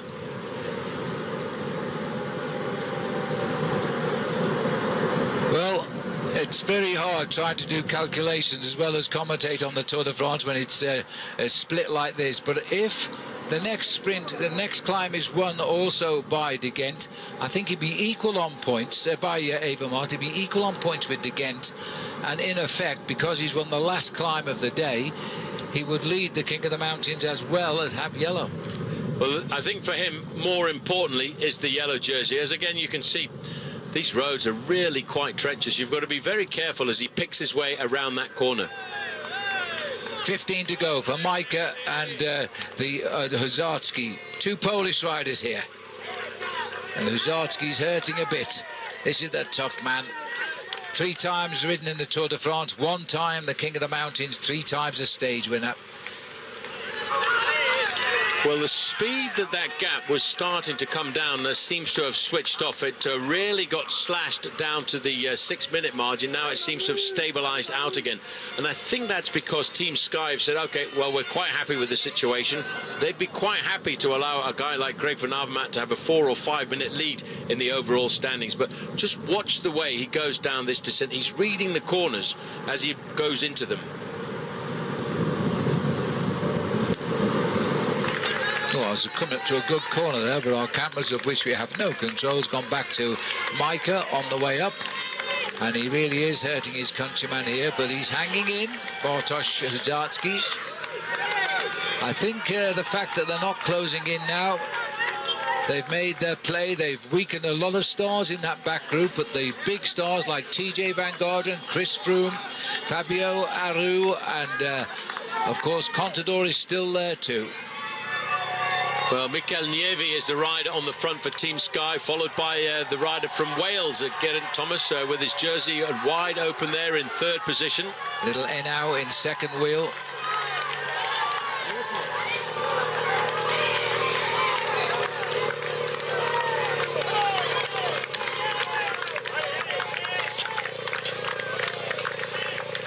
We're picking them back. This is Vachon coming from the breakaway. Oh, those legs. He's just about going to make the top here. It's going to be a long ride home, even if it is only 7 miles. Yeah, Sergio now looking very comfortable as Rafael Majka. He's also picking up a few points, Phil, in these high-ranked 2nd category King of the Mountains. Back with the lone leader now. Now this man, Greg van Avermaet, will be starting to dream not only about a stage victory, but more importantly about something that sometimes might even be a little bit more important than the stage victory, and that, of course, is the maillot jaune, the yellow jersey. Well, that's what made this Tour de France such a good one. I doubt he attacked today ever dreaming of yellow, but I might be wrong, but I don't think so. He's never worn yellow before. He abandoned last year on stage 16, having won 1 stage of the race, out-sprinting Peter Sagan at Rodez up a hill. And the hill, actually, it's a bit steeper than our finishing climb today, but there's been a few more on this route. Nieve sitting on the front, and now over on the left is Romain Bardet, the rider from AG2R. He's just riding in front of Dan Martin. This would have been a great stage for Dan Martin if they hadn't had this early breakaway that got clear and built up a 15-minute advantage as the group of the main contenders now summit the real final climb of the penultimate climb of the day, the Col de Pertus, and actually, funnily enough, when they come up to this last climb of the day, I keep forgetting all about it because it's almost like a mountaintop finisher, but it is the Col de Fond de Serre, and I think as we drove up it this morning, it's a pretty nasty little climb. We dropped down into the valley that takes these riders all the way down towards the south tomorrow, because tomorrow we start to race down to Montélimar. And on tomorrow's I meant actually Montauban, as we head down tomorrow. We move away from Arpajon for again a stage that should be a stage for the sprinter. This is the main road now that he drops onto. They ride along here for 3 or 4 kilometers, then take a left-hand turn and start that final climb of the day. And Team Sky, well, they're just inheriting the responsibility of pacemaking. Looking at the riders on the full-on descent, the descending pull down to that T-junction we drove past this morning, where we turn left onto the highway 122, a beautiful smooth tarmac highway, and then left, and they go up the third category stepping stone to the finish. Very, very narrow road. Yes, I always wonder sometimes how they do at the Tour de France decide to categorize some of these climbs, because I thought that final climb of the day, the nasty little summit up to the Col de Fond de Serre, I thought it was a very difficult climb, and it's almost like a mountaintop finish, because once you go over the top of the climb, it's 2 kilometers right the way down into the town here, and then all of a sudden it is on the finishing line. The meters to climb. It's going faster and faster. He feels the magnet of the Maillot Jaune. That's why he's riding now like two men. There's a Belgian flag from Flanders as he goes by. Yeah, the Vlaams, the Lion of Flanders, and it seemed to have inspired him here just a little bit further. He gets out of the saddle and kicks, because he knows, Phil, pretty much once he's gone over the top of this climb, he doesn't have to find very much more energy. Downhill, he'll be touching speeds approaching 40 miles an hour, and it's really only uphill for the final 400 or 500 meters. He's 1 kilometer to go to the summit here for Thomas de Gent. They're both in the final kilometre. Well, they're not anymore, because over the top is Thomas de Gent. Maximum points. It's only 2 points here, but still, it's all important at the end of the day. And I think de Gent goes over in second. I think they're equal on points in the King of the Mountains now. De Gent will wear the polka dot jersey because the yellow will be on the shoulders of Van Avermaet, whatever happens. 5 kilometres to go for this very select chase group. Well, Team Sky, I think, are setting a pace which is not a pace to rip everybody apart, but just to keep a little bit of pressure on. But they do know, and they've all talked about the final descent of the day. Locked onto the wheel there, yes, Bill, locked onto the wheel of Chris Froome was Nairo Quintana. We will see many more battles. But look at this descent. This gives us a chance to see what is waiting for the main field. Now, it's not important for this man we're looking at, for Van. He can take his time going around these corners. But if one of the main leaders has a little look at this. Oh, the adverse camber. Now, this is the problem, Phil, for the main contenders, because if Chris Froome or Nairo Quintana or any of the other big leaders of the Tour de France has a problem here, they'll lose time on the finish line. See how narrow the roads are now. We drove down this and we remarked on it at the time. If you don't make the right turn at 1 kilometre to go, then you go straight in for the full-on barbecue. I suppose the big advantage that the main contenders have had is most of them actually came across. This is one of the stages that they came out and did a reconnaissance on. They will know this descent, and I have to wonder why the organisation, after such a brilliant day of racing today, found such a sketchy descent inside of the last 2 kilometres. Sometimes difficult to get to the finishing line any other way. That's the tricky turn. Keeps on going round, and there's the kilometre. Oh, quite amazing, Phil, there. When you looked at his face, all of a sudden it was as if the pain was wiped away and the smile finally appeared. But another of the heroes of the day, you've got to admit, is this man, Thomas de Gent, who at the end of the day will be crossing the line in second place. But if it hadn't been for his power in this breakaway, the breakaway wouldn't have built up a quarter of an hour. Barguet here. Barguet rather, who's gone.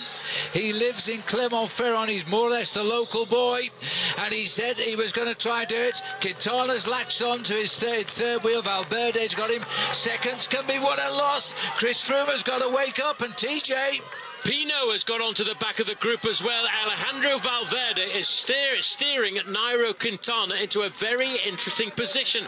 Every time you've got a chance of getting some moments. The Sky. Well, Sky are making the move, but I'm looking to see, and it's not the shape of Chris Froome. He's on the back foot at the moment. It's been a very tough day. And it was a very, very horrible descent, and that's still to come here. This could be very dangerous for the race as they come down to that 1 kilometre sign. And this is a great move by Movistar, and it's put Contador in trouble. Number 31 there, Alberto Contador. He just can't get out of the saddle anymore, Phil. He's nursing himself around this race, and he's going to lose time at the end of the day. He's riding lopsided on the bike. He is struggling with that injured shoulder, which is on the right side. Movistar, Contador's just gone over the top, and this is not a descent for nervous people. Quickly there, that was Rafael Majka there further up on the road, but this is a very cheeky little move there by Alejandro Valverde, and the man in second position. We go back to the second place finisher on the stage, Thomas de Gent. Thomas de Gent, second place for him on today's stage. A 1-2 for Belgium, two different teams. They've had a wonderful day out. Yes, he would have loved to have won, but hey, second place is pretty good. Brilliant ride by him. He lost a good chunk of time over the last few moments, but that's not really important when you're crossing the line in second place. Well done, Thomas de Gent, but more importantly, what is going to happen on the descent? We've seen the little acceleration coming here, and Nairo Quintana said before the start of the Tour de France, any day, any stage is a stage where I want to grab a few seconds here or there. Well, this looks like Grifko now, drifting back here. The peloton is speeding down on this very, very nasty stretch of road. Well, they need to pay attention because it is a very tricky, technical and narrow descent through the forest. And I tell you, it makes it much more difficult when you're in and out of sunshine like this. And the man who really saved Chris Froome there was Sergio Anayo, the rider from Colombia and Team Sky. He never panicked, but he dragged Chris Froome back into contention. Well, one after another now, they are in desperate trouble here at the moment. And number 107 here is Serge Powers. He was in that breakaway. Still, it looks like Valverde come forward here, and he's not going to give up right until the very line. They're inside the final kilometre. Look at the way Valverde looks over his shoulder just to make sure that Nairo Quintana is on his wheel. This is a great thing to see. A former brilliant, well, he's still a great champion, but he's working for his mate, and they're putting time into Contador. Well, Contador is coming back after that descent. He's got the right turn coming up, and remember, he'll lose seconds if he doesn't get onto the back of this line of riders. Valverde has come to this Tour de France to guide Nairo Quintana to victory, and that's exactly what he's doing today. He put Froome in on the defensive, but Froome has come back, as has TJ Van Garderen. As has Richie Porte over on the right-hand side. TJ Van Garderen is on the left-hand side. This is Rafael Majka coming up towards the line, and a great tip of the hat to Huzacki. A very good ride by Huzacki. That's an outstanding ride for the Bora rider, but it's the Polish champion who will take third. At least I think he's third, because we can't keep up with where everybody is, but I think it's third for Majka. And so that's some consolation for Tinkoff, who've lost the race lead today with Peter Sagan. Former King of the Mountains and a three-time stage winner, third today for him. What a terrific day of racing. Huzacki better go for it because they're right on him. And Majka better watch out at 150 metres to go. Well, that's Dan Martin who's leading them home in there from the Ethics Quickstep in the blue, and he's just ahead. It looks like Alaphilippe has recovered. Martin gets in, Alaphilippe just behind. So Alaphilippe's going to keep his young rider's jersey. Now, there is a gap here. And there is Contador. I think he'll lose 3 or 4 seconds. No, that was Kreuziger. That was Kreuziger at the back coming across the line. Contador is further down the road. And these gaps will all be separate times. Once the gap of a second, they change the clock. So he's losing time. But what a fighter he is, Paul. He won't give up, but you have to wonder how long he can nurse his injured body through these next few stages. What a great ride by Alberto Contador today. I don't think he's telling us the truth about his injuries. I think he's really suffering. But he's in, and he only conceded a few seconds. Well, that was Matthias Frank coming in there as well. Well, this is Serge Powell, who went straight through the group and is now bringing up the rear. Look at the time on the clock. Well, we will have a new leader in the Tour de France tonight. His name will be Belgian. He's from Lokeren and is Greg van Avermaet. A great victory by him, 2.5 minutes ahead of another Belgian, Thomas de Gent. And the Belgians will climb to the top positions in the overall standings on time and in the King of the Mountains as well. So the mountains of Cantal have had a good story to tell on the Tour de France today, and we're only stage 5. From second to 10th, but not from first to second. 5 minutes and 11 seconds now, the buffer for Greg van Avermaet. Then Valverde, Rodriguez, Froome, Barguil, Quintana, Aru, Roland and Martin. All those riders that separated by just 6 seconds between the lot of them from second down to 10th place. So it's tight amongst the men that we think can win the final yellow jersey. For those of you in New Zealand watching, I've just seen George Bennett go across the line. Young Kiwi from Nelson, who's riding for the Lotto NL Jumbo team, who I think will be a little bit disappointed with his performance today.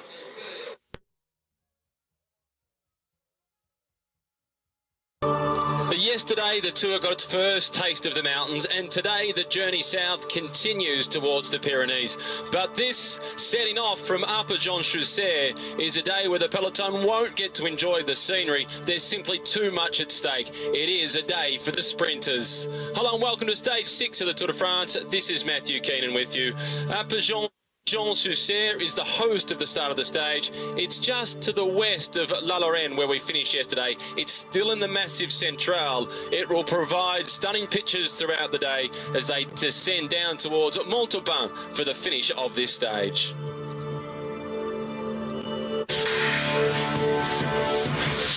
So this is what confronts them on stage 6, heading out from Alpe Chaussee, destination Montauban. It's 190.5 kilometres, and the stage is majority downhill. It starts at just on 700 metres above altitude, finishes at 150. There's a few climbs along the way, Category 3 and Category 4, intermediate sprints, but it is one for the fast men.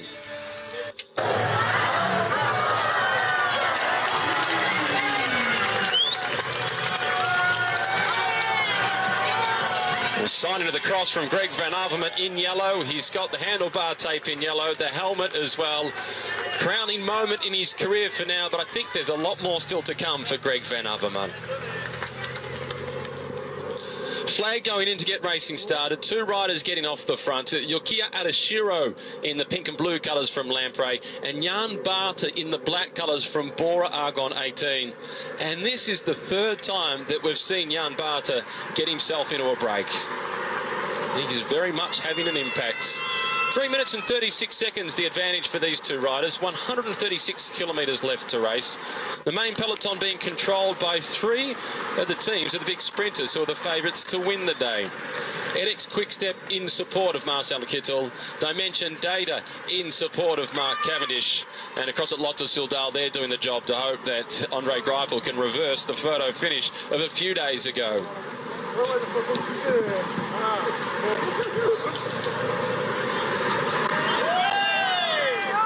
It's been a good race for Bora Argon 18. They've been well represented in all the breakaways so far.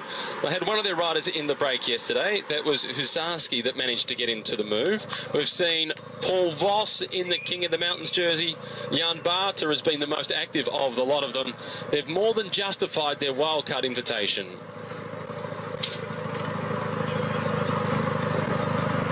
Daniel Tekla-Hamanot is doing the job at the front, the Eritrean national champion. Tony Martin comes up alongside his teammate, Julien Formont, and provides him with a fresh water bottle because it is Julien who's been doing the lion's share of the chasing for edX Quickstep throughout the first week of racing.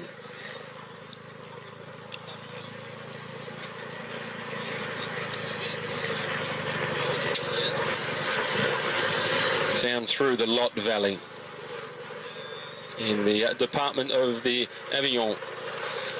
This valley runs for some 485 kilometres, and it certainly is a beautiful part of the world. Looks like a nice spot to get out in a kayak. A few opportunities there for some whitewater rafting, but not too rough. All smiles, Tony Martin.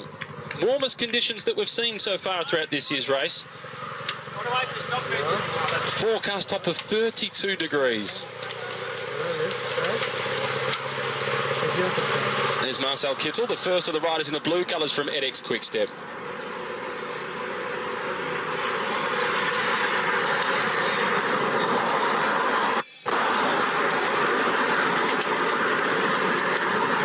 And they are just about to approach the first of today's climbs. This is a Category 3 climb. The Côte d'Esquerre, which is a 2-kilometre climb with a 6% gradient. And back in the main peloton, they'll be doing their best to make sure they don't take too much time off the 2 leaders. They want to leave them out there so as nobody else is tempted to try and attack.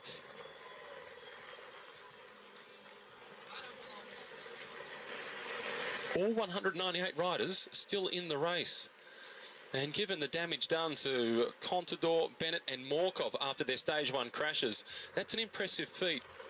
This is the first time that the Tour has kept all the riders that started the race intact at the beginning of Stage 6 since the year 2000. So although we've seen quite a few crashes, by comparison to recent history, it's not quite as bad as what it has been. Lars back in the red colours for Lotto Soudal. Marcus Burkhardt is the first of the riders from BMC, and this is working out well for them. They've got the yellow jersey, but they don't have to do any work to defend the jersey. Wearing the yellow holds the record with 34. He's jointly on 28 with Bernard Hinault, and they've both been full of praise. And encouraging Mark Cavendish to go for more. Not that Cavendish needs a whole lot of encouragement. This is Nairo Quintana on the far side. Riding alongside Danny Marino, one of the new recruits to the Movistar team this year. Across from Katusha, where he spent a long time with his close friend, and he was the super domestique for Joaquin Rodriguez. But it's not an unfamiliar environment for Danny Marino. The earlier part of his career was spent with the Movistar team. Although it was with a different sponsor then, CaixaBank, the Spanish bank. It's now their big telecommunications provider. And the team is most famously remembered for its period known as Bednesto, when the great Spaniard Miguel Indurain won the Tour de France 5 times in succession from 91 through to 95.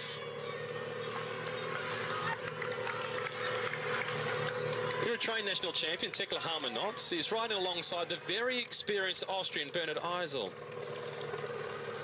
Mark Cavendish was delighted to have Bernhard Eisel back in the race with him yesterday, saying that he was the one that you could always rely on to do the calculations in the Gruppetto to make sure that you made it inside the time delay. Top of the climb, Jan Barter looks as if he wants to collect the points. He just pushes his nose ever so slightly forward. He's been in a few breakaways, Jan Barter. And this is the first time he collects points in the race for the polka dot jersey. He gets 2 for going over the top of that one in first place. Adashiro collects the 1.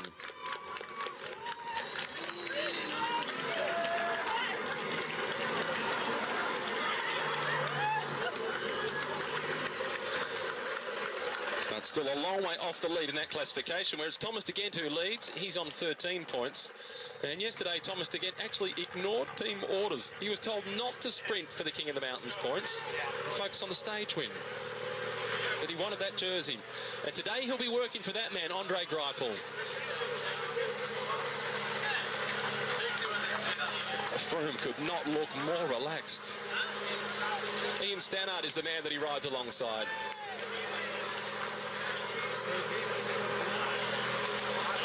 A small testing of the legs yesterday for Chris Froome, courtesy of the Movistar team.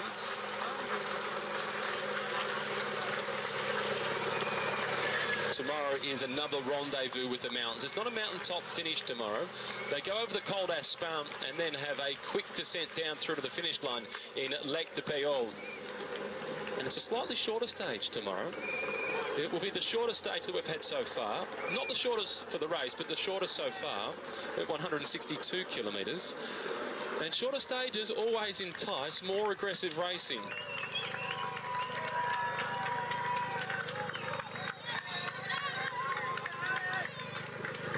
Howes back, nursing the peloton up this Category 3 climb.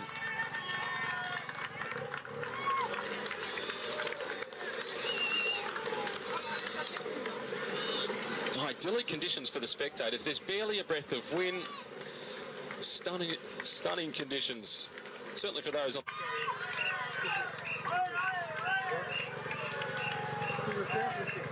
Here's the leader of the King of the Mountains classification, Thomas de Gendt, who was also second on the stage yesterday.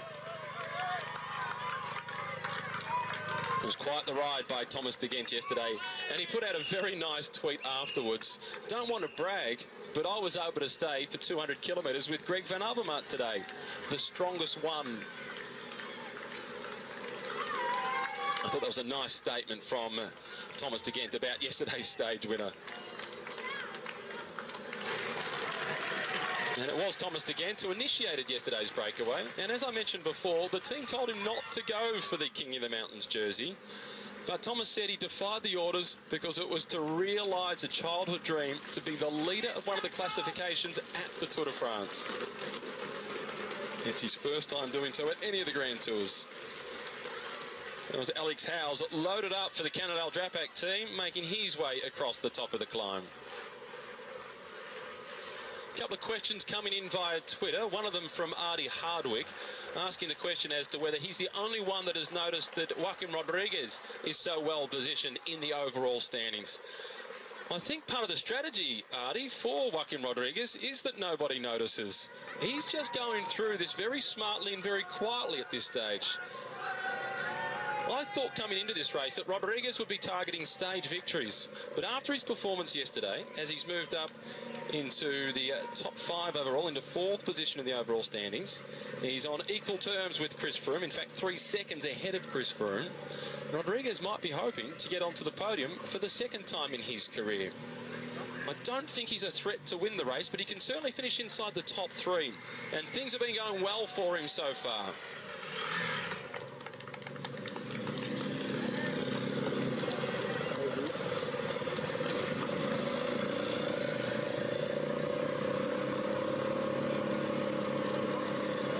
Jan Barta and Yukiya Adashiro, the 2 riders at the front of the race. For the Lamprey team, they've had a slight change of strategy as to who their team leader is. Coming into the race, the man that got the number 1 on his back is Rui Costa, and rightly so. He's won stages here before, and he was crowned the world champion in 2013. But he conceded a big chunk of time yesterday, more than 8 minutes on the other big favourites for overall honours. So they're now focusing on Louis Meintjes to be their man for the overall standings, whilst Rui Costa will be trying to win a stage. Incidentally, when Rui Costa won that world title in wet conditions in Florence in 2013, Louis Meintjes went on to take the silver medal in the under-23 race.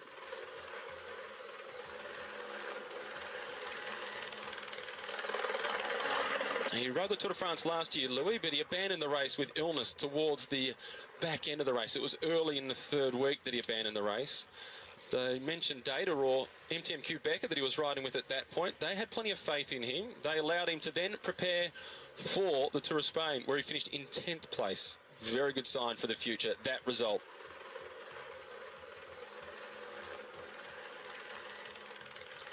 The open pit that we're now getting a chance to take a look at. The landscape has been pretty heavily marked around this part of the world as a result of the various mining that went on, with millions of tons of coal extracted from here. It was also the site of a very famous strike, a strike that lasted by the miners for 66 days. They went to the bottom of the mine and they stayed there from the 23rd of December 1961 through to the 26th of February 1962. So right through Christmas and New Year's celebration, and there was 1,500 of them that remained at the bottom of the mine for that period, striking for what they thought should be fairer conditions. Well, that is a big way to make a statement.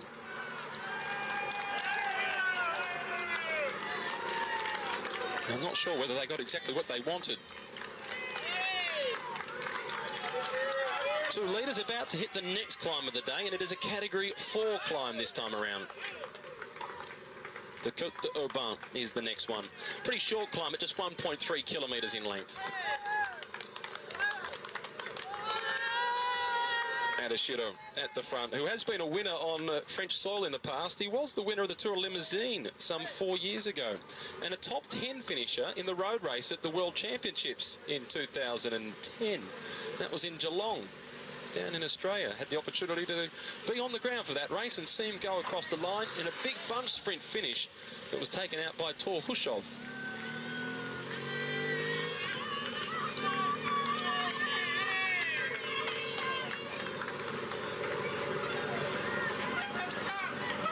Alberto, surely he can't bounce back after the time losses and the injuries and win the race, but he's not surrendering. He's adamant that he will make an impact. 5 minutes and 22 seconds now, the advantage for our two leaders, Jan Barta and Yukiya Adashiro, the two men at the front.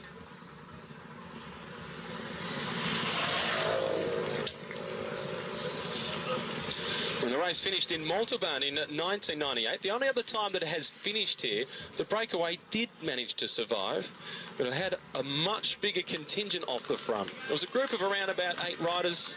Andrea Taffi, the great Italian, who was a winner of Paris-Roubaix, was amongst them, and Luca Iona, who's one of the key rider agents of Finnish cyclists, now a rider agent. He was also in the group, but the day was won by the charismatic Frenchman, Jackie Durand. Well, the breakaway been given some freedom. The sprinter teams, they think they've got things under control. And I'm joined by one of the great sprinters of his generation. Robbie McEwen steps into the commentary box. He doesn't bring his 3 green jerseys with him because it's warm enough today just to wear the 1 T-shirt, Robbie. A warm day as the race continues to go south towards the Pyrenees, which makes this an important day for the sprinters. Afternoon, Matt. Well, any day that's a chance is an important day for the sprinters. I just heard you talking about the 98 Tour, the finish here in Montauban, and it was very warm that day too. Jackie Durand beat countryman Laurent Desbiens at the finish. And it was one of those days you were just glad it was over. It was long, it was hot, it was draining. The roads were really rough too on the run down. Didn't take exactly the same direction as this. But talking of the sprinters, they'll be very keen to be racing for the win today, not only because of the prestige of a win, of course, but they know there's a whole lot of suffering to come before they'll get another chance. Because from tomorrow onwards, we're in the Pyrenees, they get a rest day in Andorra, and the next chance, and a slim one, I think, is on the stage to Revel next week.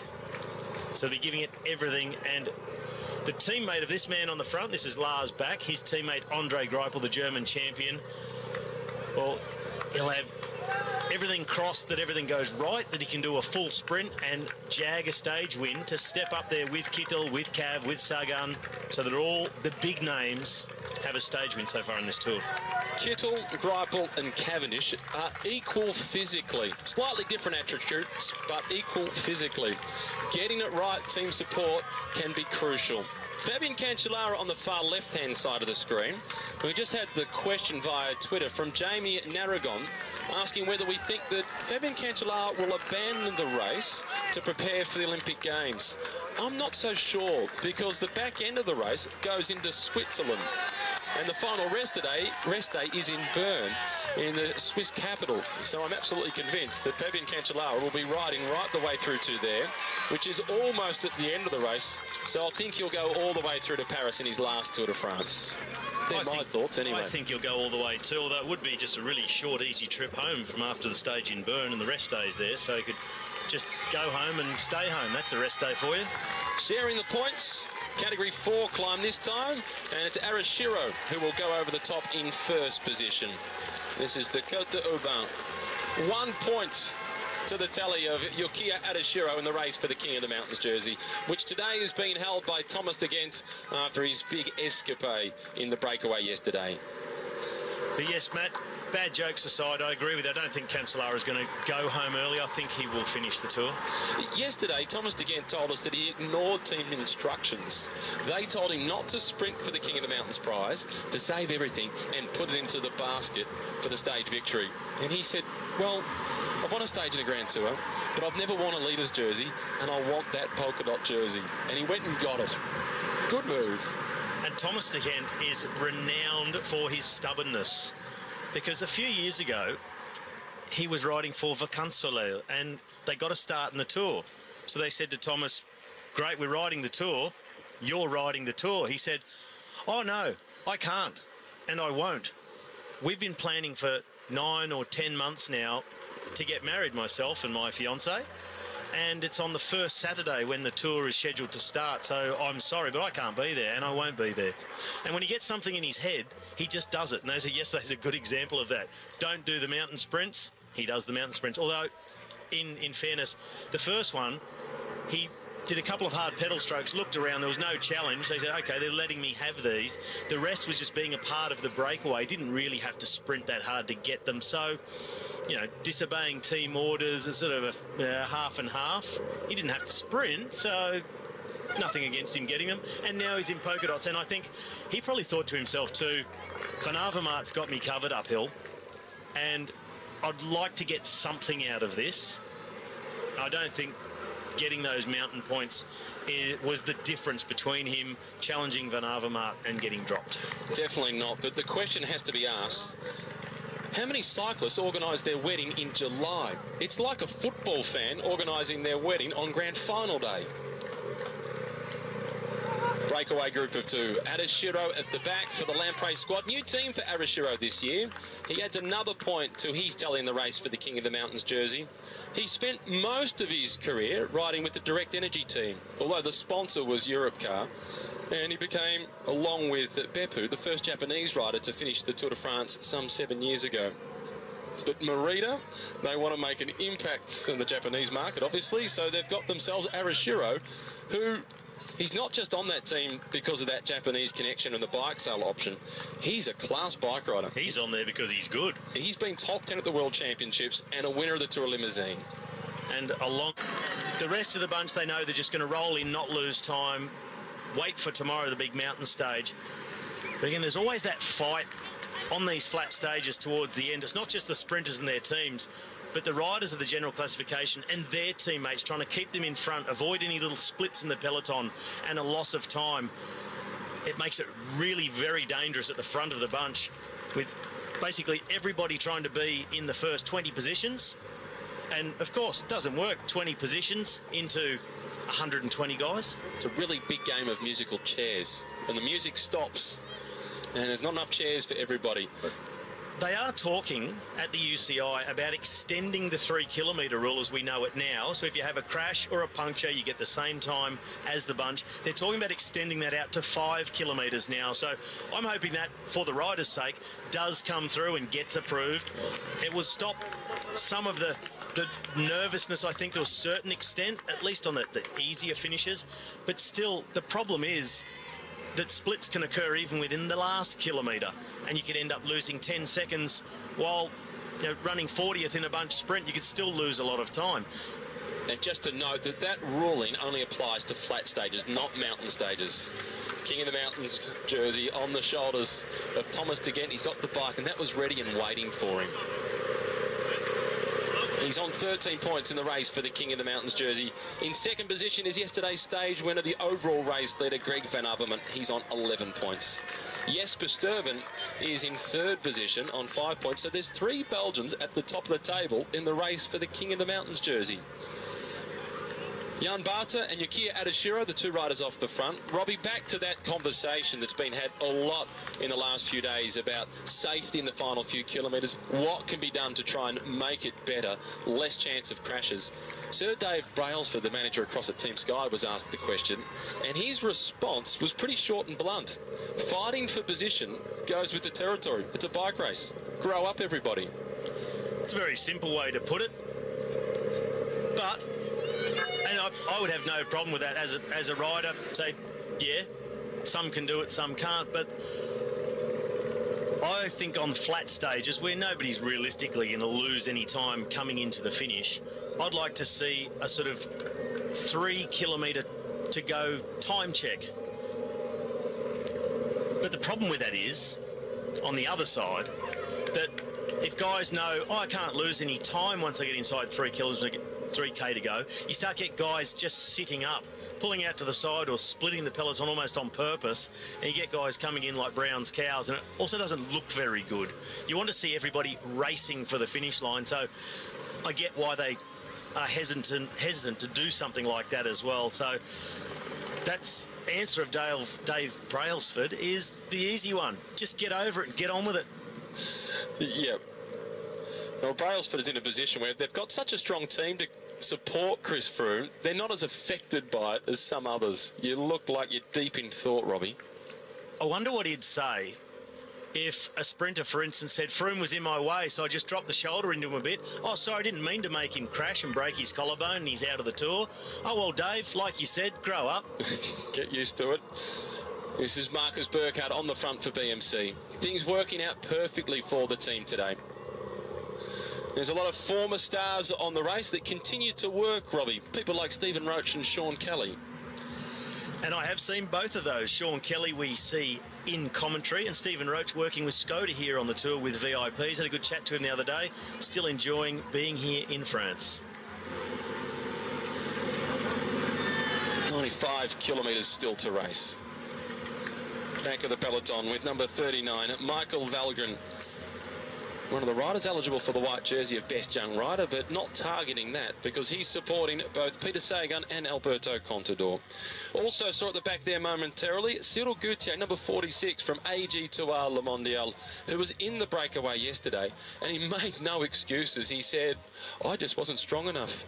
When De Gent, Van Avermaet and Grifko went off the front, we just didn't have the legs to close it down to them. Good, honest appraisal of his performance yesterday, Cyril Gutier. You can't disparage him for that sort of a assessment of how things went. Yeah, less than ideal. How it turned out for Gautier all day in the break, and then not only getting caught, but having a crash as well. Or crashing, then getting caught. Got another Twitter question here, Matt, and I'll let you answer this. Do you think that the sport of cycling will be better or worse off next year without Oleg Tinkov? Worse off. Agreed. And the reason why I think the sport will be worse off, because he says some stupid things, and he's not necessarily somebody that I would want to have close in my life, to be perfectly honest, but he challenges.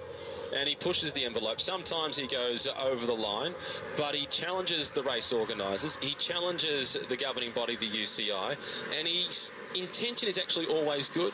He's trying to improve the sport, and he's a colourful character. I think the sport will be worse off for the loss of Oleg Tinkov. You?